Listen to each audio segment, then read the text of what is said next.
Putin's called Zelenskyy an illegitimate leader heading a neo-Nazi regime. His words on what he called Zelenskyy.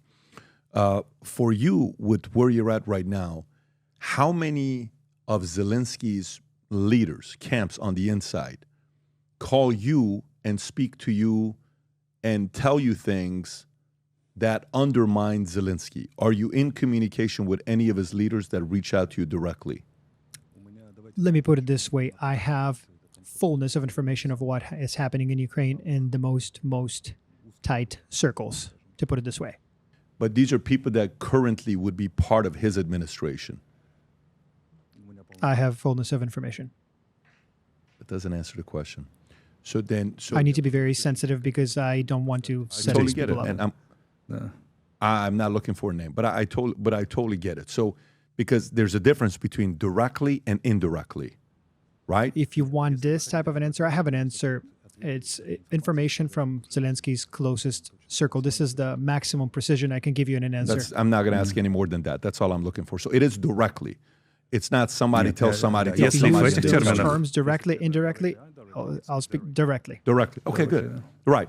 Specifically. So that's good. Now, so if it's directly, you're hearing it from him.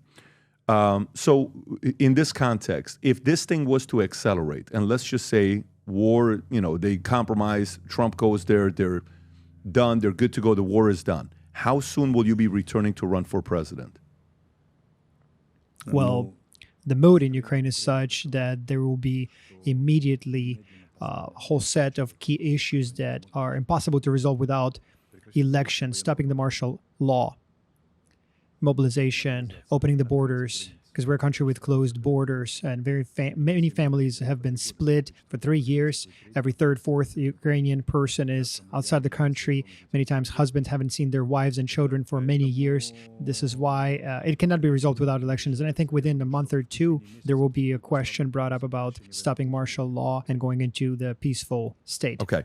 So next question for you is, I had some friends that were there who are friendly with some of the military leaders, okay? And story comes out, it's all over the place, I'm sure you've seen it as well. On the money that's being given with the level of corruption, okay, a lot of money's gone there, okay? And you'll hear stories, okay? Aid given to Ukraine. Mortal shell scandal, January 2024, this year ago. Ukraine Security Service, SBU, uncovered a corruption scheme in nearly 100,000 mortar shells amounting to $40 million. The scheme involved senior officials from the Ministry of Defense and an arms supplier with funds transferred abroad without any shells being delivered. That's one. Two, embezzlement of logistics officers. In November of 2024, the SPU exposed a corruption scheme of 2 Ukrainian Army logistics officers. They defrauded the state of $27.3 million, approximately $700,000 through a network of shell companies diverting funds meant for military use. 3, agrarian and economical ministry officials. In August of 2023, about 16 months ago, the National Anti-Corruption Bureau of Ukraine, NABU, uncovered a $1.6 million embezzlement scheme involving the first deputy minister of agrarian policy and food and a former deputy minister. They were charged with the power abuse and embezzling state fund designated for humanitarian aid. Military catering scandal. Earlier in 2023, there were reports about inflated prices for food meant for Ukrainian troops, leading to the resignation of junior defense minister. The scandal involved buying goods like eggs and potatoes at well above market rates, suggesting a kickback system was in place. Last one, procurement fraud. In January of 2023, another high-profile case involved the dismissal of Vasil Zelenskyy, a deputy infrastructure minister, was caught allegedly receiving a $400,000 bribe for rigging procurement tenders for equipment like generators. Do you believe Zelenskyy has gotten any of the money that's been given to Ukraine? Whether he personally received corrupt money, to clarify the question? So, for example, somebody can work for my company and they can be my, executive assistant, let's just say. And with my contacts, they can have one company that is going to be a $100,000 job I do, that they're my contact. They can go find another person and they'll do $120,000, but the $20,000 more, they'll say, pay it to my wife. So the paper trail is not to them. Do you think there was any corruption? Let me formulate this way. Most of the cases that you were naming are happening in the realm of national defense and security, which is the direct area of responsibility of our President Zelenskyy as the commander-in-chief. According to the laws and constitution of Ukraine, this is his direct area of responsibility. He carries full responsibility for everything that happens then, especially in a country that is in a state of war. I'm asking a specific question. So let me restate my question. This is a very important question for you to answer. And if you answer it in a way, it's catastrophic for him, right? Do you know the answer? You don't have to answer it if you don't want to. Do you know the answer whether money ended up flowing to him through a shell account or other people, where people on the inside have said, Oleksii, listen, everybody here knows how much money this guy's making. Every time we give him 40 billion, 20 billion, 10 billion, 5 billion, there's so many other accounts, shell accounts, that he has money that's going to overseas and all this other stuff. Do you directly or indirectly know that he's gotten paid from all the money that other countries have given to him? I'm answered with maximum precision. I do not have information that he received money from corruption scandals, but I can tell you for sure that the level of corruption is off the charts, catastrophical. With him or with his people? And people surrounding him in the zone that he's responsible for.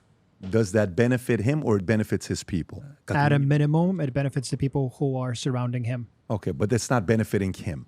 I do not have such information.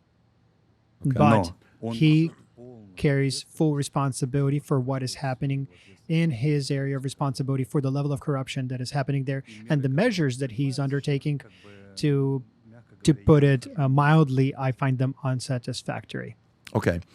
You're going to think I'm crazy when I tell you this, but the last 13 and a half years, I've been working on my first fiction book to write, ever. Fiction book to write. And while I finished this book, a year ago, I got the strangest phone call about one of the characters in the book, where the guy wanted to meet with me, and he read the book. And afterwards, it's like, wait a minute, am I the villain in the book? This is a story about a character named Asher, who is half Armenian, half Assyrian, whose father was involved in the Iranian Revolution, linked to Savak, working with the Shah, that they escape, and he gets recruited to a secret society. Well, when you go to the secret society, it's been around for a couple thousand years. They've developed some of the craziest leaders of all time, and they test you. There's unique tests that they have at this society where they test to see your emotional mental toughness. One of the tests that they have is very rigorous. It's purely mental. Of course, there's a physical one, but one is mental and emotional. If you're Armenian, if you're Syrian, if you're Persian, this is a book you're going to be reading and saying, holy moly, this is the kind of stuff you talk about in here? Yes. If you're somebody that's fascinated by history,